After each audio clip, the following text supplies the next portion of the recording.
KWSP kategori pertama, alhamdulillah ramai yang dah dapat. Tetapi kumpulan kedua yang memohon untuk kategori pertama tak dapat, hari ini tiba-tiba masuk dalam akaun bank RM1,000.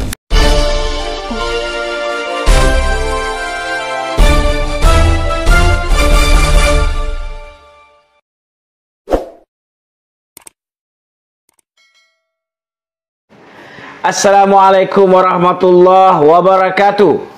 Kita berjumpa pada malam ini untuk mengupas satu isu yang menjadikan rakyat Malaysia gundah gulana.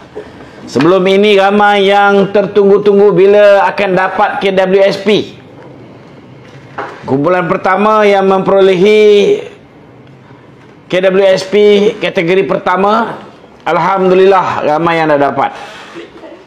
Tetapi kumpulan kedua yang memohon untuk kategori pertama tak dapat, hari ini tiba-tiba masuk dalam akaun bank RM1,000. Alhamdulillah.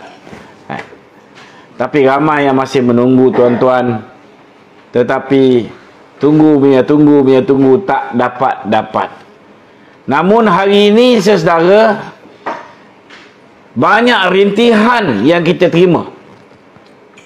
Orang yang kehilangan pekerjaan semenjak kerajaan Barisan Nasional jatuh. Mereka yang dulu bekerja dengan kerajaan, kaki tangan kontrak,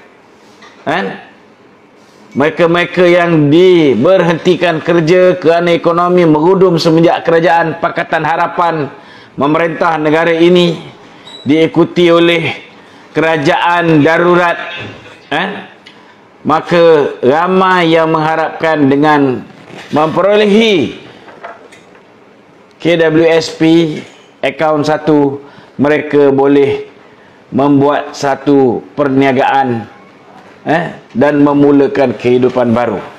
Ramai di antara rintihan yang saya terima, mereka menggunakan duit modal, ada yang RM5,000, ada yang RM10,000 yang mereka terima itu untuk memulakan perniagaan.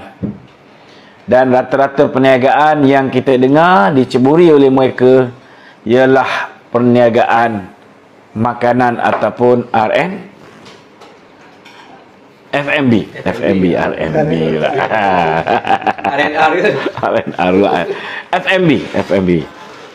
Namun saudara, amat menduka citakan, duit yang dinanti-nantikan oleh setengah-setengah pihak. Ada yang dah dapat duit tu kerana mereka telah kehilangan pekerjaan. Ada yang dapat duit tu kerana pendapatan mereka dipotong, saudara.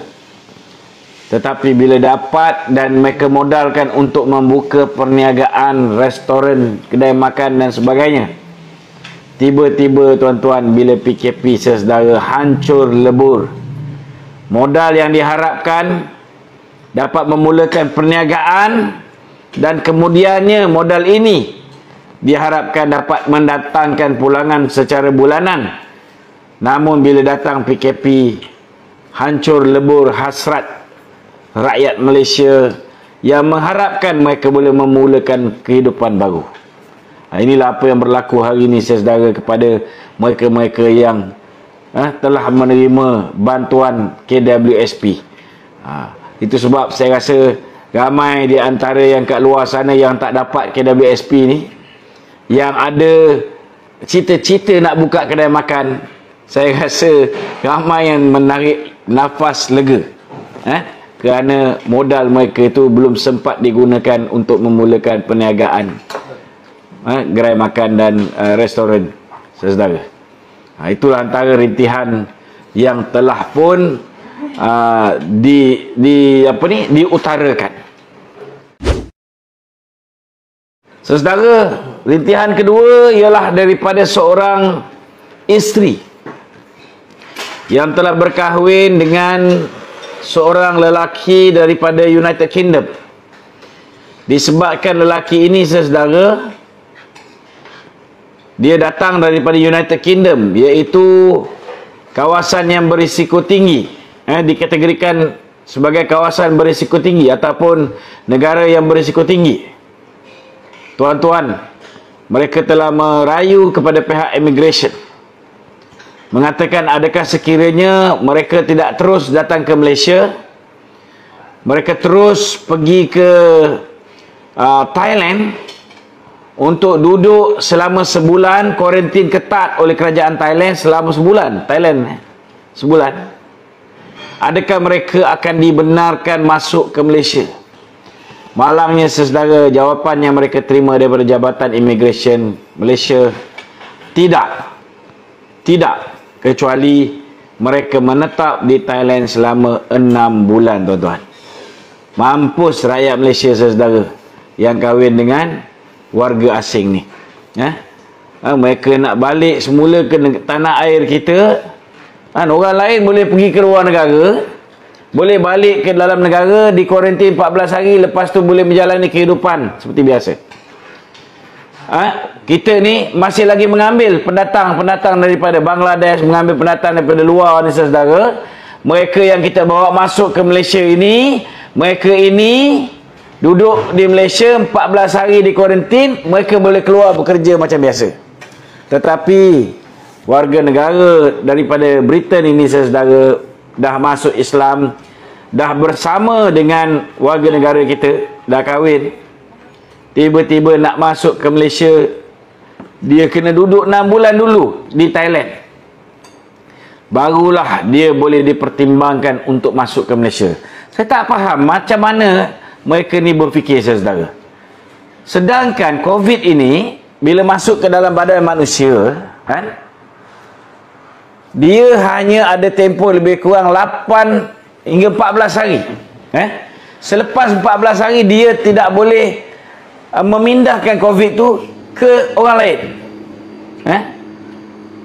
Kenapa nak kena tunggu? Kalau dah sebulan kuarantin dekat Thailand, masih tak boleh masuk lagi ke Malaysia. Sedangkan kalau dah kuarantin kat Thailand, dah terang-terang dia sebulan kat sana, kemudian masuk kat Malaysia, dia kena lagi 14 hari. Dia bukan lagi orang yang boleh menyebarkan virus COVID ini kepada orang lain. Apa salahnya dibenarkan mereka ni masuk?